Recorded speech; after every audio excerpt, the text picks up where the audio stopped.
Surgiu uma ideia de um quadro novo aqui no YouTube e esse é o primeiro episódio do Respondendo Caixinhas de Perguntas. Toda semana, caso você já me segue no Instagram, você sabe disso. Se você não me segue, já comece a seguir agora no @BoraValter. Eu respondo caixinhas de perguntas que eu abro lá nos meus stories. Porém, no Instagram, a gente consegue fazer umas respostas mais simples, mais curtas. Eu tenho esse hábito de responder em texto, porque eu sei que algumas pessoas acessam o Instagram em locais que não conseguem, colocar o áudio, e também eu acho que é mais fácil de colocar de uma forma condensada por escrito do que falando. Mas aqui no YouTube a gente tem essa abertura de conseguir falar um pouco mais, e para esse novo quadro eu fiz uma curadoria de perguntas da última semana que eu achei mais interessantes para trazer uma resposta um pouco mais elaborada para vocês em relação ao que vocês me perguntam lá no Instagram. Então vamos lá, para a primeira pergunta. Fortalecimento faz na semana de prova? Essa é uma dúvida que vira e mexe aparece, não é a primeira vez que fazem esse tipo de pergunta. E fortalecimento, gente, ele precisa ser algo complementar à corrida, ou seja, algo que vai gerar transferência para a corrida, caso, obviamente, o seu esporte principal seja a corrida. Então, na semana de prova, você não vai fazer fortalecimento com carga, porque você não vai estressar a sua musculatura na semana em que você está se recuperando. Porém, eu vou sim até o Léo, até a Full Studio, para fazer um trabalho de mobilidade, para fazer um trabalho de recuperação também, alongamento dinâmico, alongamentos mais estáticos e alguns exercícios que envolvem potência e ativação, como saltos, mas não saltos assim, daqueles que exigem demais do corpo.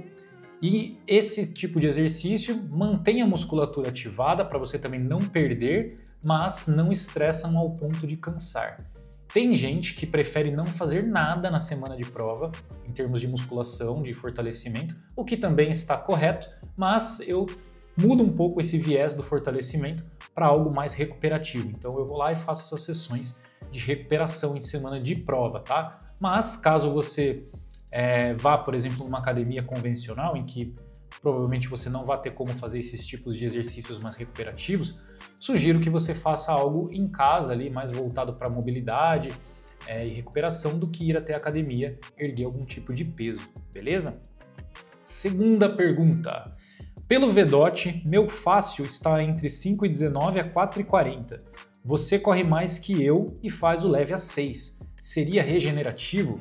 Exatamente, o treino regenerativo, o treino leve, vamos colocar dessa forma, ele tem sim uma faixa de pace bem ampla, em que, por exemplo, na minha frequência cardíaca, ainda é leve correr a 4,40, correr a 4,30, um ritmo de maratona para mim, hoje, na condição física atual, seria na casa aí de 3,50 o quilômetro, então um ritmo de 4,20, 4,30 é um ritmo super confortável para eu correr.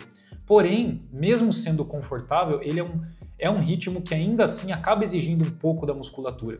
Então, os ritmos mais lentos do que isso, por exemplo, 5,30, 6, vários dos treinos que eu faço durante a semana chegam até a quase 7 de ritmo, são exercícios justamente para fazer uma recuperação ativa também na musculatura.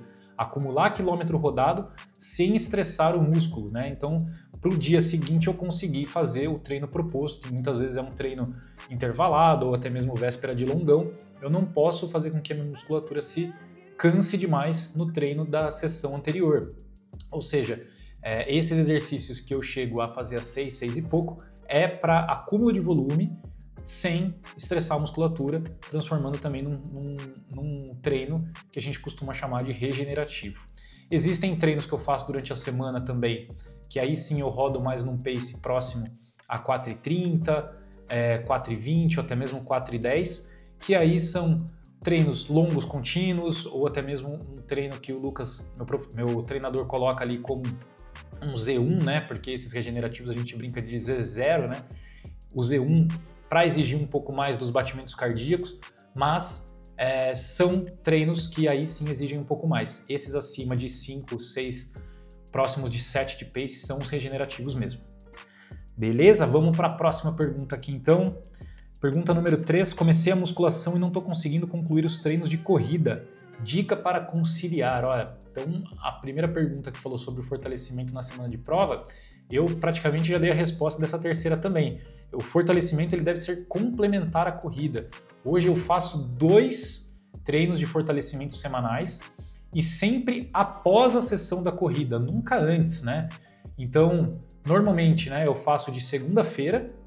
Por quê? Porque na segunda-feira eu já tenho um treino mais extenuante de corrida, né? Normalmente ou é um intervalado ou é um treininho um pouco mais puxado, e já à tarde eu faço o fortalecimento, porque aí, mesmo com as pernas um pouco cansadas, na terça-feira, como eu faço um treino mais leve de corrida, me preparando para a quarta também, que já é um treino mais forte, eu não tenho a musculação. Então, na terça-feira agora eu estou fazendo jornada dupla de treinos de corrida, inclusive, os 2 treinos leves. Na quarta-feira, que eu faço também novamente um treino mais estressante de corrida, um intervalado, eu faço fortalecimento à tarde. Então eu chego bem cansado para o fortalecimento, mas não compromete os treinos de qualidade de corrida.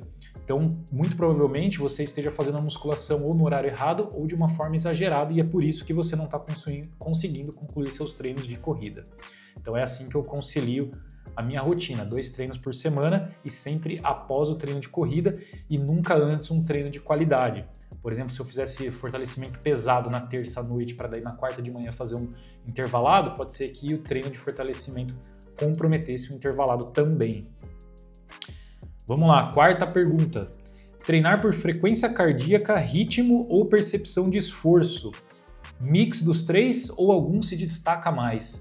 Essa pergunta que é do Bruno, nutricionista lá de Recife, que inclusive veio nos visitar aqui recentemente, ele com a esposa dele, né, a Mirella. Ele fez essa pergunta e eu achei tão interessante que eu fiz até um reel dela já respondendo, mas aqui em vídeo eu acho que dá para complementar ainda mais, né, como você faz para lidar com essas 3 variantes aí para determinar os seus treinos. A primeira variante, para mim, que é a mais importante, é a percepção de esforço. Porque a percepção de esforço é justamente uma leitura corporal de como você está naquele dia, né? Porque cada pessoa tem uma rotina diferente, uma rotina de treino, uma rotina de vida, então é muito difícil você pautar somente, por exemplo, pelo ritmo e também somente pela frequência cardíaca, porque a frequência cardíaca ela varia de acordo com o teu estresse, humor, clima, percurso, etc. A percepção de esforço, se bem calibrada, ela é o maior indicativo, o melhor indicativo do quão forte ou quão leve você está fazendo aquele treino. Então, para mim, a percepção de esforço, ela é a variante principal. Num treino leve, eu tenho que estar correndo num ritmo conversacional, num ritmo que eu conseguiria, por exemplo, gravar esse vídeo. E nos treinos fortes, aí sim, a percepção de esforço precisa estar mais, né, extenuante. E aí, a segunda variante que eu coloco para treino leve é a frequência cardíaca, que é uma confirmação, né, de que aquele treino está leve. Então, se a frequência cardíaca está, no meu caso, né, abaixo ali de 130, 140 batimentos, é porque realmente o meu corpo está percebendo aquele treino como um treino leve. E, junto com a percepção de esforço conversacional, é uma confirmação, então, de que realmente o treino está leve. Já nos treinos fortes, né, até mesmo porque a maioria dos treinadores, inclusive o meu, passa os treinos com referencial de ritmo, a segunda variante para um treino forte é de fato o pace. Mas trazendo para você como um exemplo, né, de um treino que eu faço, por exemplo, saídas de milha de 1.600 metros em Z4, eu posso correr entre 3:15, por exemplo, até 3:30. E 3:15 é bem diferente de correr a 3:30. E aí sim a percepção de esforço para fazer 5 saídas de 1.600, ela, junto com o pace, né, atrelado ali, vai me dizer realmente qual é o ritmo que eu vou fazer naquele treino. Então esses treinos, por exemplo, eu já fiz a 3:25, que hoje para mim é um ritmo bem forte ali na zona 4 e que me permite fazer 4, 5 tiros de 1.600 e que está dentro da faixa de pace, do que seria para fazer a 3:15, que exigiria muito mais de mim e eu não teria certeza se eu conseguiria concluir todos os tiros, até porque nesse treino em específico que eu estou citando aqui, depois ainda tem algumas saídas de 400.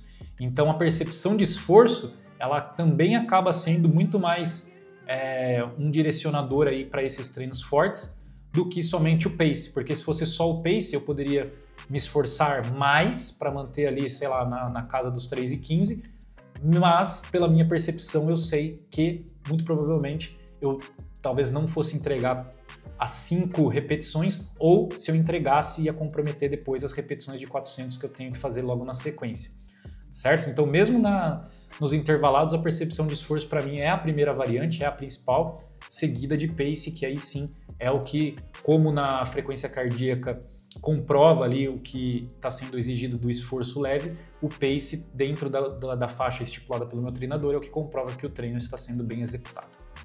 Certo? Acho que agora sim a resposta ficou mais bem explicada, né, do que eu tinha colocado lá nos stories. Vamos lá, última pergunta então desse primeiro episódio sobre caixinhas de perguntas. Qual o ritmo dos longos para quem busca o sub-3? Sub-3 horas na maratona, que é o objetivo aí de muitos maratonistas, né? Eu corri a minha primeira maratona abaixo de 3 horas lá em 2018 para 2:59:36. Bem ali apertadinho, né, na maratona de Florianópolis, essa que acontece agora no mês de junho, foi a primeira edição da maratona na época e foi uma prova bem interessante. Eu nunca...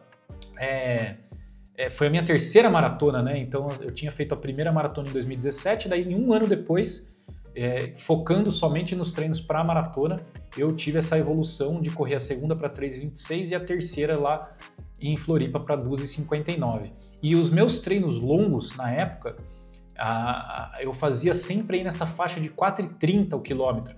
E para correr uma maratona abaixo de 3 horas, você precisa correr na casa de 4:15. Porém, né, eu treinava bastante velocidade. Então, os treinos longos, né, hoje, já com um pouco mais de repertório de corrida, um pouco mais acostumado com altos volumes, eu ainda consigo encaixar alguns ritmos de prova dentro dos treinos longos, né? Já faço uns treinos mais blocados, mas tudo vai depender também da aptidão do atleta. Nessa época também eu fazia volumes bem mais baixos, né? Chegava aí a 80 km na semana, hoje já passa de 110, 115, 120. Então são momentos diferentes, né? Mas se você está buscando seu primeiro sub-3 horas, treinos longos a 4:30 já é o suficiente, é daí para cima, 4:30, 4:40. Deixa para fazer o ritmo de prova em alguns momentos mais próximos até da prova, talvez nem tanto dentro dos longões, mas se for dentro dos longões de uma forma blocada, né, só alguns trechos em ritmo de prova, não precisa fazer o longão inteiro, os 30 km, por exemplo, em ritmo de prova, porque aí você já vai estar queimando largada. Esse é um ritmo que, muito provavelmente para você, vai ser um ritmo difícil, né, para você sustentar aí durante os 42 quilômetros vai ser um desafio, então você não precisa queimar essa largada antes. Mesmo que eu entendo que você tem essa ansiedade, até às vezes, né, de tipo, poxa, preciso ver se eu consigo, né, fazer os 4:15 durante bastante tempo, mesmo assim, não há necessidade de fazer treinos longos de 30 km, por exemplo, nesse mesmo pace o tempo todo. Você pode fazer alguns blocados e pode colocar esse ritmo também em alguns treinos durante a semana, um fartlek, né, ou até mesmo um intervaladinho aí, que você possa colocar blocos de race pace, né, que é o ritmo de prova que você vai desempenhar depois. Beleza? Foi assim que eu fiz, deu certo, né?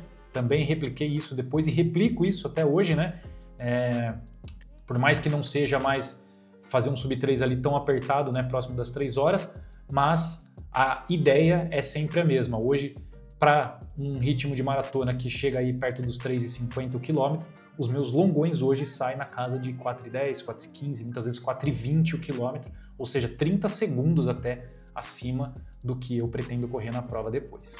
Beleza? Espero que você tenha curtido esse vídeo. Comenta aqui se você gostou desse quadro novo, respondendo caixinhas de perguntas. E claro, né, fique atento lá no meu Instagram, sempre que eu abrir uma caixinha de pergunta, claro que eu vou te responder também ali no Story, mas a sua pergunta agora passa a ser elegível também para os vídeos de sábado aqui no canal da Runner Shop. Beleza? Então se você curtiu, deixa o seu curtir aqui embaixo. E agora passando 2 vídeos também para você continuar aqui no nosso canal, veja aquele que tem mais a ver com você e a gente se vê no próximo vídeo. Valeu, um forte abraço, até mais!